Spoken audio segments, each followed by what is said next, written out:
મિત્રો જોરદાર ગરમીની સિઝન ચાલે છે અને આવી ગરમીમાં ઠંડા ઠંડા પાણીની અંદર નહાવાનું મન કોને ના થાય। મિત્રો અત્યારે આપણે પહોંચી ગયા છે ગળતેશ્વર। જોઈ શકો છો આ મહી નદી છે અને સામે છે ગળતેશ્વર મહાદેવનું મંદિર। તો જ્યારે પણ જોરદાર ઉનાળો ચાલુ હોય ત્યારે હજારો ભક્તો અહીંયા મહી નદીની અંદર સ્નાન કરવા માટે આવે છે, કેમ કે અહીંયા નહાવાની મજા કંઈક અલગ જ છે અને એકદમ ફ્રીમાં છે। જેમ કે ઘણા લોકો વોટર પાર્કમાં ના જઈ શકતા હોય તો અહીંયા ફ્રીમાં એન્જોય કરી શકે છે। રવિવારના દિવસે આવો છો ને તો અહીંયા પગ મૂકવાની પણ જગ્યા નથી મળતી। સામે તમે જોઈ શકો છો સવારના 10:30 વાગ્યા છે તોય ઘણા બધા લોકો સ્નાન કરી રહ્યા છે અને બપોર પછી આવો છો તો તમને ખૂબ જ સંખ્યામાં ભક્તો જોવા મળે છે। તો ચાલો મિત્રો જઈએ, પહેલાં આપણે મહાદેવના દર્શન કરીએ અને પછી અહીંયા ફ્રી વોટર પાર્કનો આનંદ માણીએ।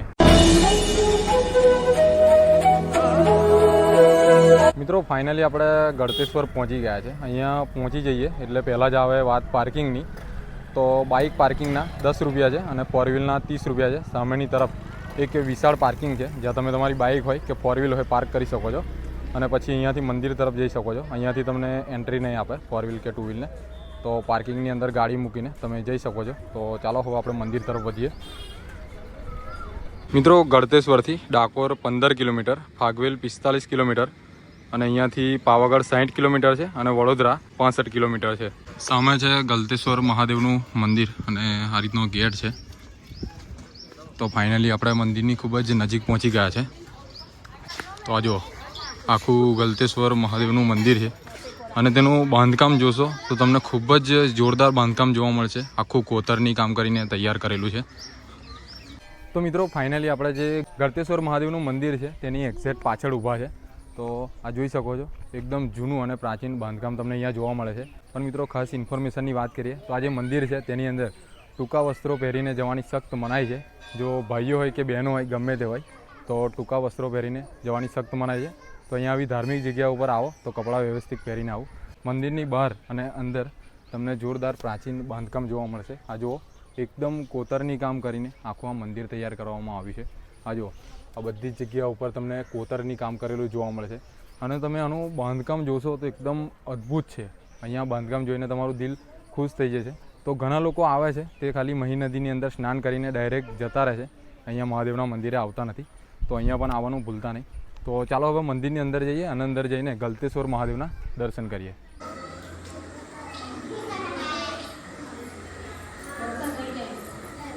તો મિત્રો ફાઇનલી આપણે મંદિરની અંદર આવી ગયા છે। અહીંયા તમે આવો છો એટલે પહેલાં તમને અહીંયા નંદીજીના દર્શન થાય છે, તો તમે દર્શન કરી શકો છો નજીકથી। પછી અહીંયાથી આગળ તમે અહીંયા પણ દર્શન કરી શકો છો અને પછી આગળ તમને ગણેશજીના દર્શન થાય છે।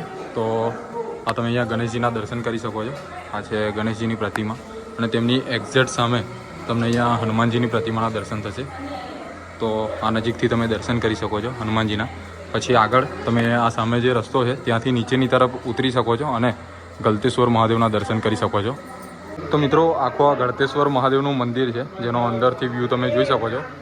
સામે તમને પાર્વતી માતાના દર્શન થશે, અહીંયા તમને ગળતેશ્વર મહાદેવના દર્શન થશે। તો હવે આપણે નીચે જઈશું, ગળતેશ્વર મહાદેવના દર્શન કરીશું, એ સાથે મહારાજ જોડેથી થોડો ઇતિહાસ પણ જાણીશું। તો વિડીયો કન્ટિન્યુ જોતા રહેજો।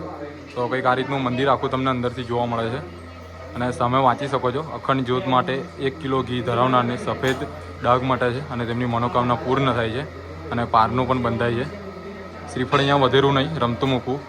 ગળતેશ્વર મહાદેવ બહુ પ્રાચીન છે, હજારો વર્ષો જૂનું છે। અહીંયા ગાલો મુનિ મહારાજને દર્શન આપેલા હતા। એમણે ગળતી નદી પ્રગટ કરી, તે ગળતી નદી ભગવાનને સ્નાન કરાવી એમને મહીસાગરમાં જાય છે એટલે ગળતેશ્વર મહાદેવનું નામ પડેલું છે। કંદ પુરાણમાં એવું લખેલું છે કે ગાલો મુનિ મહારાજને દર્શન આપેલા છે અને અગ્નિ પુરાણમાં એવું લખેલું છે કે કાર્તિક સ્વામીને દર્શન આપેલા છે। હમણાં ગવર્મેન્ટે ઉપરથી પેક કરી દીધું છે એટલે ધડ દેખાતું બંધ થઈ ગયું છે। 4 વર્ષ પહેલાં ધડ દેખાતું હતું। અહીંયા ચંદ્રાસ રાજા હતા, એમણે મંદિર બનાવેલું હતું। ગવર્મેન્ટે અંદાજ 12મી સદી લખેલી છે પણ પ્રગટ થયેલું એને તો હજારો વર્ષો થઈ ગયા છે। અહીંયા આપણે પબ્લિક કયા દિવસોમાં હોય? દર રવિવારે પબ્લિકો હોય છે। શ્રાવણ મહિનો, હોળી, ધૂળેટી, દિવાળીમાં અને શિવરાત્રિમાં બહુ મોટો મેળો ભરાય છે અને અમાસ પૂનમ અહીંયા લોકો યાત્રાળુઓ આવે છે, નદીમાં સ્નાન કરી દર્શન કરી અને પોતાની જાતને ધન્ય અનુભવે છે અને જાત્રાનું ધામ છે। ગળતેશ્વર મહાદેવ બહુ પ્રાચીન છે। અહીંયા આપણે તાલુકો અને જિલ્લો કયો લાગે? જિલ્લો ખેડા લાગે છે અને તાલુકો ગળતેશ્વર લાગે છે અને ગામ પણ ગળતેશ્વર જ અને મહાદેવ પણ ગળતેશ્વર જ. આપણે ડાકોર છે ત્યાંથી અંદાજે કેટલા કિલોમીટર હશે? 16 કિલોમીટર. 16 કિલોમીટર. હા, ઉપર શિખર મોહમ્મદ બેટા તોડી નાખેલું હતું, હમણાં ગવર્મેન્ટે નવું બનાવ્યું છે.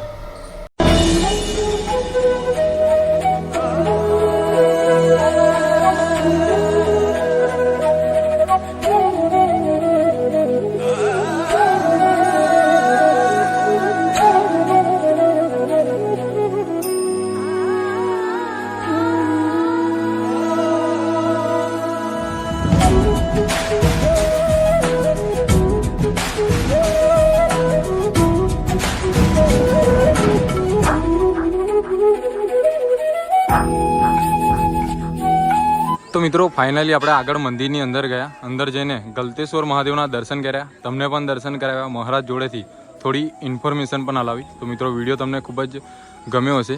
તો આખો મંદિરની આજુબાજુનો વ્યૂ છે. વિડીયો ગમે તો ચેનલને સબસ્ક્રાઈબ કરો, કોમેન્ટની અંદર હર હર મહાદેવ લખી દો. તો ચાલો મિત્રો, હવે આપણે દર્શન તો કરી લીધા છે. હવે આપણે જે મહી નદી છે ત્યાં જઈએ સ્નાન કરવા માટે.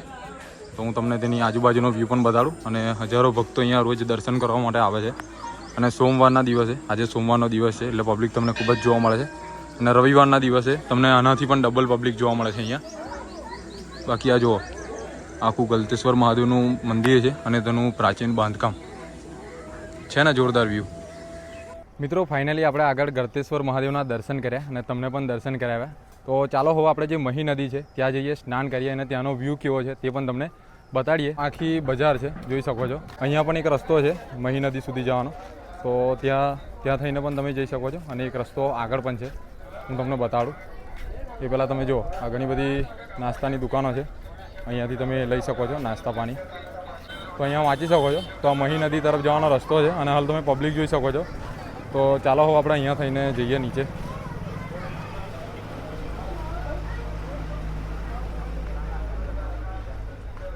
તો જુઓ, સામે તમને દેખાઈ રહી હશે તે છે મહી નદી અને કંઈક આ રીતનો રસ્તો છે. આખો વ્યૂ જોઈ શકો છો મહી નદીનો. આ જેટલું પણ તમને આ બ્લુ દેખાઈ રહ્યું છે, ગ્રીન, એ બધી જ દુકાનો છે નાસ્તાની, ખાવા પીવાની, ઠંડા પીણાની, બીજી અલગ અલગ.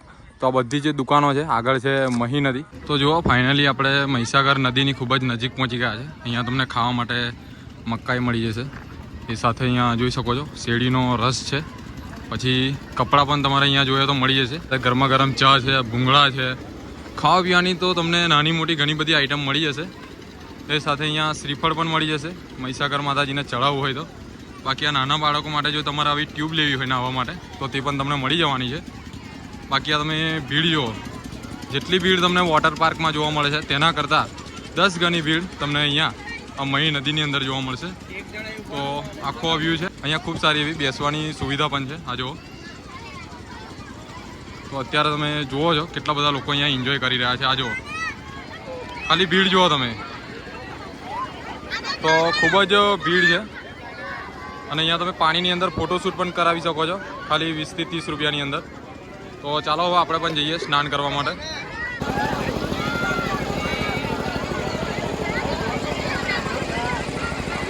મિત્રો આ જુઓ, અહીંયા કેટલો બધો એન્જોય કરી રહ્યા છે. 10-10, 15-15 મિત્રો અહીંયા ભેગા થઈને આવે છે અને ફૂલ મોજ કરે છે. અહીંયા તમે જોઈ શકો છો કંઈક આ રીતની ટ્યુબ પણ તમને અહીંયા ભાડે મળી જશે, જેનું 100 રૂપિયા ભાડું છે. આ રીતની બ્લેક ટ્યુબ, અને તમે આ રીતના મોજ કરી શકો છો. અને નાના બાળકો માટે નાની ટ્યુબો પણ મળી જશે, તો તમે તે પણ લઈ શકો છો. આ જુઓ કેટલી મોજ કરી રહ્યા છે.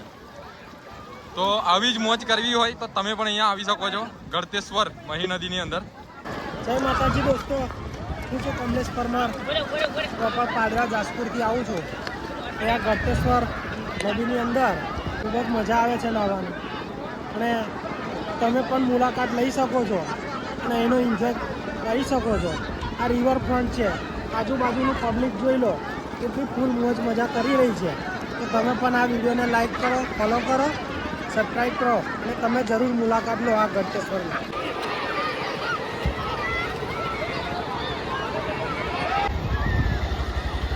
તો આજનો વિડીયો તમને ખૂબ જ ગમ્યો હશે. વિડીયો ગમ્યો તો વિડીયોને લાઈક કરો, શેર કરો. આગળ આવા નવા વિડીયો જોવા માટે અત્યારે જ આપીએ યુટ્યુબ ચેનલ મયુર બ્લોગને સબસ્ક્રાઈબ કરો. જય માતાજી.